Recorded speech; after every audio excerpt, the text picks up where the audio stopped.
L'invité de BFM Business, Delphine Liu. L'invité de BFM Business, Jean-Éric Valide, cofondateur et président des Indés Radio. Qu'est-ce que c'est que les Indés Radio exactement, Jean-Éric Valide? C'est un GIE qui regroupe 128 radios indépendantes. Donc groupement d'intérêt économique pour les non-initiés. C'est une sorte d'association d'entreprises finalement. Et tous ensemble, on a 8,7 millions d'auditeurs quotidiens. C'est la première audience de France, en fait, devant n'importe quelle radio nationale. Nous avons davantage d'auditeurs. Internet a fait beaucoup de mal à la presse écrite. Comment résiste la radio aujourd'hui ? Moi, j'ai l'impression que la radio profite d'Internet parce que finalement, pour nous, c'est un vecteur de diffusion supplémentaire. Et l'offre des radios, et là pour le coup, toute radio confondue, l'offre que nous proposons aux internautes est une offre quand même très qualitative. La radio, c'est une forme de spectacle, il y a une dimension d'information. En comparaison de la musique au kilomètre qu'on peut trouver par exemple sur Internet, on est très compétitif.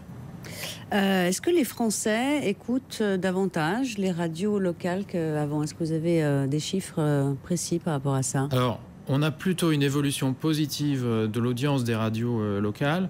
Je crois que c'est lié à un facteur qui est à la fois la dimension de proximité. On aime bien écouter un média qui est très très proche de nous. Voilà, il nous semble plus intéressé par nos problématiques.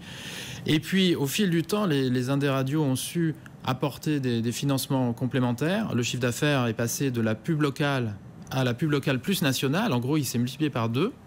Et donc, ces moyens de production substantielle et la proximité avec le public, ça donne une audience vraiment très forte.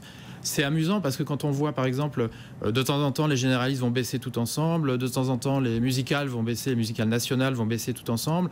Nos radios sont plutôt une logique de croissance régulière. Et vous avez d'ailleurs gagné un des auditeurs, je crois, au premier trimestre. Oui, on a gagné 177 000 auditeurs dans une audience radio globalement en baisse de 578 000. Comment vous l'expliquez, cette relative bonne santé? C'est cette proximité justement qui fait parce que en fait, la force du groupe. On est dans une logique très mondiale, très lointaine, etc. Avoir des médias qui sont finalement maintenant des PME, de véritables entreprises, 2500 salariés, 500 journalistes, donc des PME qui sont très proches de nous, qui nous donnent cette information, ce loisir, tout l'événementiel qu'on développe sur nos antennes. En fait, ça touche les gens, ça les intéresse. Je crois que c'est complémentaire avec nos confrères nationaux, hein, c'est pas du tout antinomique, mais on se fait une vraie place. Est-ce que vous avez dans votre groupe quelques stations qui cartonnent tout, particulièrement pour que nos auditeurs justement aient une J'en ai une à l'esprit. En général, elles sont franchement dans leur région, à peu près dans les 3 premières places. Il y en a une qui est exceptionnelle à double titre, elle s'appelle 100%. Et elle a 40% d'audience cumulée dans sa ville d'origine, qui est Castres. Et puis, d'une manière générale, dans toute sa région, elle a à peu près 150 000 auditeurs. Mais ce 40%, c'est un chiffre extraordinaire. Enfin, ça date même d'une époque où il n'y avait pas de concurrence. Ils arrivent vraiment, avec cette alchimie de proximité, de professionnalisme, à être très, très puissants. Le marché de la pub, est-ce que vous ressentez cette petite reprise qu'on dit frémissante? Alors, franchement, dans le début de l'année, non. C'est fluctuant. Il y a eu un janvier, février. Pas bon, janvier, février, pas bon. Oui. Mars, on s'est retrouvé à performer un peu mieux que l'an dernier. Avril, bien. Mais on redescend encore. Donc vraiment, moi, je sens de la fluctuation. Je crois qu'on essaie tous de se convaincre que tout va bien. Mais non, c'est très fluctuant. Et puis le marché est en mutation quand même. On a des médias traditionnels, dont font partie la radio, et puis tous les supports Internet, tout l'univers Internet qui vient rajouter des budgets aux annonceurs. Donc quelque part, ils sont pris ailleurs. Vous aviez enregistré une petite hausse l'an dernier, plus 2,2%. Est-ce que 2015 devrait être stable à votre avis, ou c'est vraiment trop difficile de prévoir quoi que ce soit? C'est difficile. 2014, plus 2,2% dans un marché radio en baisse de 2,5%, donc pratiquement 5% de différentiel. On était assez content de ce résultat, même modeste, mais quand même c'est significatif. 2015, on n'a vraiment pas beaucoup de visibilité. Je pense que c'est assez compliqué de faire vraiment des projections. Nous, on est plutôt parti sur une stabilité. Alors, marché volatile, marché difficile, et voilà-t-il pas que Radio France réclame, son président, en tout cas Mathieu Gallet, veut que de nouveaux secteurs puissent venir faire de la pub sur ces stations. Et voilà, donc vous avez démarré une véritable croisade. Pour quelle raison? Je crois que c'est une situation tout à fait anormale. Radio France a 600 millions d'euros de budget par an pour faire 7 radios, 2 orchestres, 2 chœurs. Dans les 7 radios, il y en a 3 qui sont écoutées. le marché publicitaire national de toutes les radios nationales, y compris l'offre des indépendants, c'est 550 millions d'euros. Donc on a d'un côté 600 millions d'euros pour faire grosso modo 3 radios, 550 millions d'euros de l'autre côté pour faire une vingtaine de radios, et on veut venir prendre de l'argent dans le marché publicitaire. Oui, néanmoins, Radio France a vu son budget raboté de manière très significative. Ils ont aussi des obligations de service public. Il y a des émissions, on ne peut pas comparer certaines émissions du service public à des radios FM qui ont une playlist et pas énormément de programme. Il y a aussi, distorsion que vous pouvez... Je crois que le problème que ça pose est plus subtil que ça. On se cache beaucoup derrière des missions de service public. Ils ont aussi des émetteurs d'extrêmement grande puissance qui leur donnent un avantage concurrentiel. Moi, j'ai observé que, par exemple, en 2004, Radio France a eu le droit d'ouvrir à la concurrence sa diffusion radio, c'est-à-dire de trouver de nouveaux prestataires pour diffuser ces radios. Ils s'en sont occupés en 2013, pratiquement 10 ans après. Je pense qu'ils ont dû perdre environ 10 millions d'euros par an. De la même manière, ils ne remettent pas en cause, par exemple, la diffusion sur les grandes ondes et les ondes moyennes. Ça représente, je crois que c'est 6-7 millions d'euros par an. On n'est pas dans une logique de saine gestion de l'entreprise. Et je crois que, du coup, rajouter de l'argent, c'est un mauvais message qu'on fait passer à Radio France. Ça ne les incitera en aucun cas à améliorer la situation. Et je crois en plus que peut-être même qu'il y a une certaine perversité parce que périodiquement on remet en cause le service public en France tous azimuts, dans tous les domaines. Et je crois que plus un service public est exemplaire, mieux ce sera. Et par exemple, je crois que s'ils avaient dégagé dans des économies, là, les économies que j'évoque sont assez simples, elles ne touchent pas aux antennes justement. Peut-être qu'ils seraient en train de s'occuper de la radio numérique terrestre qui va devenir en fait la radio du futur. C'est regrettable qu'ils ne diffusent pas. Ouais. On va en reparler justement. On évoquait Mathieu Gallet, donc le président de Radio France, que vous a inspiré toute la polémique qui a entouré les travaux, son éventuelle démission, etc. Personnellement, je n'ai pas de bureau. Je travaille toujours dans des salles de réunion, là où je vais. Donc ça m'a... Bon, je me suis dit que on était un peu dans le passé, quoi, avec des sommes comme ça. En même temps, je me suis dit que il y avait une petite injustice parce que c'est facile d'aller attaquer quelqu'un qui s'apprête quand même à essayer de faire des réformes. Voilà, j'ai quand même... Pas lui-même, oui, les budgets voilà. ont été votés avant son arrivée, tout etc. à fait, oui. Mais bon. En même temps, c'est quand même un point commun à beaucoup de choses dans les services publics, c'est jamais personne. Donc cet argument-là, je pense qu'il faut l'oublier. Les gens qui sont là peuvent remettre en cause des décisions, ou alors c'est qu'ils sont incapables de prendre aucune décision. Mais voilà, je pense que c'était peut-être un moyen d'accroche. En même temps, j'ai quand même eu le sentiment qu'en arrivant et en promettant beaucoup de stabilité, c'est-à-dire peu de remise en cause, il a créé un espoir du côté du personnel qui a été extrêmement déçu ensuite d'apprendre en catimini qu'un plan de départ était en train d'être préparé. Je crois qu'il faut parler très très franchement aux gens. La première marque de respect, c'est de parler franchement, quitte à se faire rabrouer, quitte à générer des problèmes, mais il faut parler franchement parce que là, on capitalise sur le futur. Justement, le futur, vous évoquez à l'instant la RNT, donc après la TNT, RNT, un radio numérique terrestre. En gros, pour ceux qui ne connaissent pas, c'est la possibilité d'émettre sur de nouvelles fréquences numériques et donc et plus par la bande FM. On a tout entendu et son contraire sur le sujet, l'obsolescence du dispositif, le coût, etc. Je vois que vous vous inscrivez en faux contre ces affirmations. La RNT, ça ne coûte pas si cher que ça. Ça coûte 8 fois moins cher, puisqu'en fait, nous partageons une fréquence avec 10-12 radios. Par rapport à la FM, une fréquence égale une radio. Là, une fréquence égale 8-10 radios, parce que le signal est multiplexé. Tous nos programmes sont multiplexés. Donc ça coûte moins cher. Ce n'est pas du tout une technologie obsolète. La plupart des pays européens s'y mettent.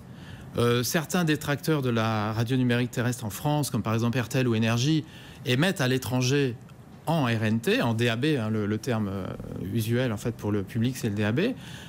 Donc non, c'est pas du tout obsolète. Et je crois par contre que sur le fond, c'est plutôt une question de compétition.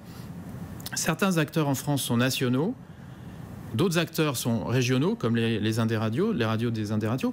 Et donc ces acteurs nationaux se disent finalement on a une position acquise, on veut la garder, on veut pas renouveler des nouvelles distributions de fréquences avec des nouveaux concurrents qui vont émerger. On préfère bloquer le marché. Là où le raisonnement devient faux, c'est que pour obtenir ce résultat, le CSA, pendant 8 ans, n'a pas respecté la loi et il vient juste maintenant de lancer des consultations pour regarder comment on va faire ça. Alors ça, ce n'est pas sérieux d'abord parce que je ne vois pas pourquoi le CSA ne respecterait pas la loi. Il nous rappelle souvent à l'ordre, nous médias, quelle autorité a-t-il? Voilà, s'il ne fait pas. C'est son rôle. Oui, non mais justement, mais donc c'est son rôle de respecter lui-même la loi. Donc ça, c'est un premier problème. Et le deuxième problème qui, pour moi, est plus grave, parce que, on va dire, c'est éphémère, la position du CSA, c'est que les auditeurs s'habituent au son digital en écoutant de l'information, de la musique, etc., du divertissement sur des ordinateurs, sur des smartphones. Et le son FM est en train de dériver, de s'éloigner et de devenir un peu ringard. Et c'est assez subtil parce que nous n'avons pas la même différence entre grandes ondes et FM. Mais il y a une différence. Et quand vous écoutez, moi ça m'arrive dans ma voiture d'écouter en DAB nos stations à Paris, parce qu'on a commencé à émettre à Paris en DAB quand même, j'écoute ces radios et je zappe tout d'un coup, je retourne sur la bande FM là où d'autres radios existent. Je me dis, mais c'est quoi ce son? Donc il faut qu'on fasse très très attention au public. Là on est tourné vers nous, entre radio CSA, radio ministère de la Culture, etc., en train de couper les cheveux en 15 parce qu'en vérité, au fond, il y a une loi et on doit l'appliquer. Les députés ont travaillé, on a eu tout notre temps de faire du lobbying auprès des députés. Une fois qu'une loi est décidée, on l'applique.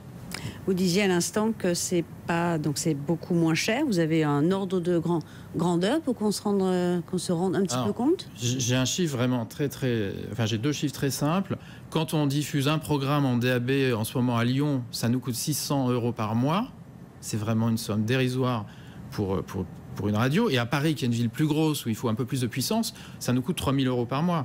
C'est vraiment des sommes qui sont extrêmement modestes. Pour vous donner un exemple, à Paris, quand on diffuse sur la Tour Eiffel en FM, on paye 120 000 €. Donc j'ai 3 000 € d'un côté, 120 000 €. En optimisant la diffusion en numérique à Paris, en mettant un peu plus d'émetteurs, on sera peut-être à 2 fois cette somme, mais 6 000 € par mois. C'est vraiment loin de la diffusion annuelle de la FM. Avec la position du CSA maintenant, qui a donc pris très fermement position en faveur de la RNT, vous attendez quoi, une accélération du Oui, je pense que les dossier. Quelles seraient les prochaines échéances pour vous? Ce que nous on attend, c'est que la période de consultation soit rapide. Il y a d'ailleurs déjà eu beaucoup de consultations dans le passé. Donc on a besoin que la consultation soit rapide, que des appels à candidature, ville par ville, le CSA a proposé une vingtaine de zones, donc zone par zone soient lancées très rapidement, parce que je crois que les auditeurs, eux, n'attendent pas. Ils s'habituent à consommer d'autres médias, finalement. Alors justement, vos innovations, on parlait de la radio du futur. Maintenant, la radio, elle s'écoute un peu partout. Ouais. Elle s'écoute sur Internet, sur les portables. Vous avez lancé une appli, justement, tout récemment. Quel bilan en tirez-vous pour l'instant? Alors, c'est très, très intéressant parce que, d'abord, on a eu beaucoup de téléchargements, 1 600 000 téléchargements pour cette appli. C'est une appli qui regroupe toutes les radios indépendantes de France, qui se présente sous la forme d'un mur du son. C'est-à-dire que sur l'écran, vous avez toutes les pochettes de disques, des morceaux qui sont joués en ce moment à l'antenne des radios. Donc le point d'entrée n'est pas de cliquer sur le logo des radios, on peut le faire, il figure quelque part sur la page, mais on peut balayer avec son doigt, scroller tous les disques et choisir les disques. Et donc ça, c'est très intéressant pour des radios indépendantes qui sont extrêmement connues dans leur zone de diffusion et qui le sont moins ou pas du tout à l'autre bout de la France.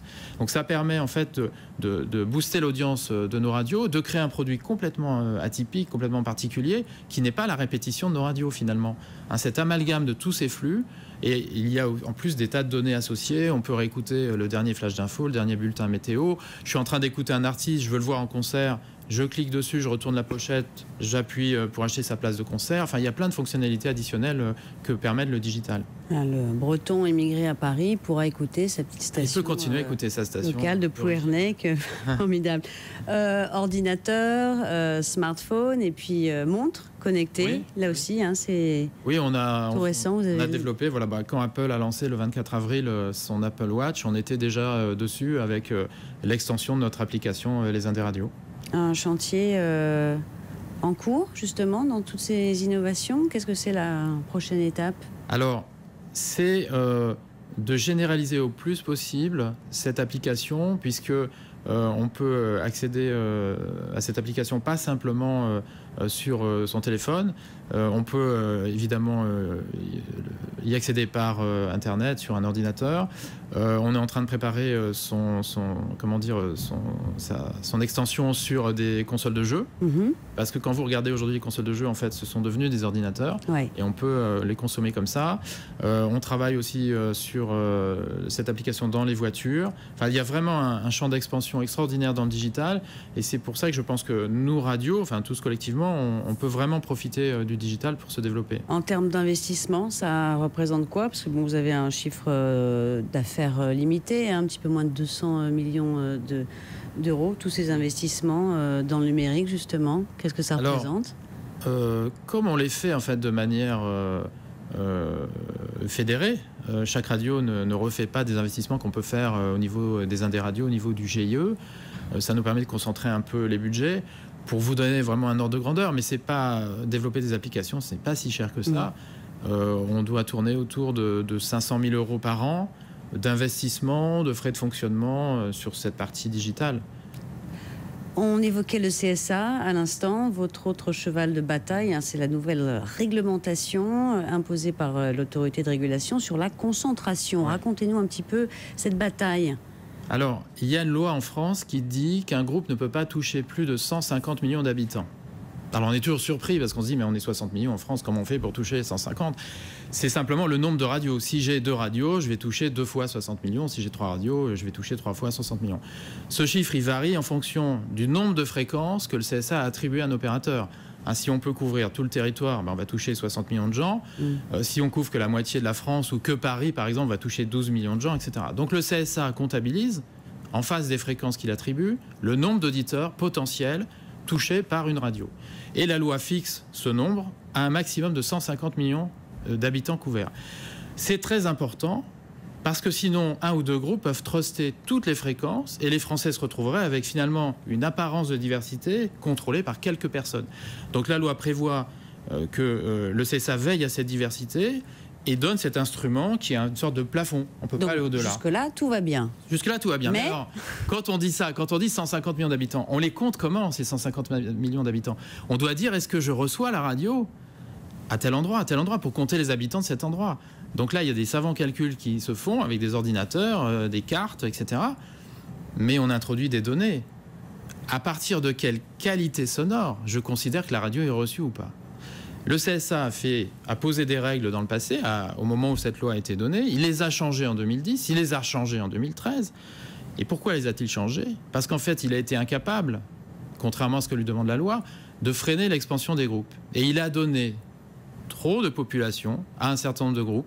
Et il a donc ensuite essayé de rattraper, parce que c'est difficile de dire non, parce que c'est un vrai métier de dire non, parce que je crois que la régulation, c'est un métier difficile. C'est ça, victime des lobbies, c'est ce que vous sous-entendez? Parce que, oui, bien sûr, mais pas victime. Parce qu'on peut dire non. Ils savent dire non aux petits opérateurs, mais ils ne savent pas dire non aux grands opérateurs. Et là, pour vous donner un exemple, moi, que j'ai trouvé vraiment emblématique, la loi dit 150 millions d'habitants. Avec l'ancien mode de calcul, aujourd'hui, le groupe Énergie est à 170 millions d'habitants. Avec le nouveau mode de calcul, comme par hasard, il redescend à, je crois que c'est 117. C'est pas raisonnable. Merci, ce sera le mot de la fin, Jean-Éric Valli. Merci d'être venu nous voir. Je rappelle donc que vous êtes cofondateur et président des Indé radios. 128 stations locales, 22% de part d'audience. Vous restez avec nous. L'information continue sur BFM Business. Dans quelques instants, c'est Good Luxe Paris avec Karine Verniol.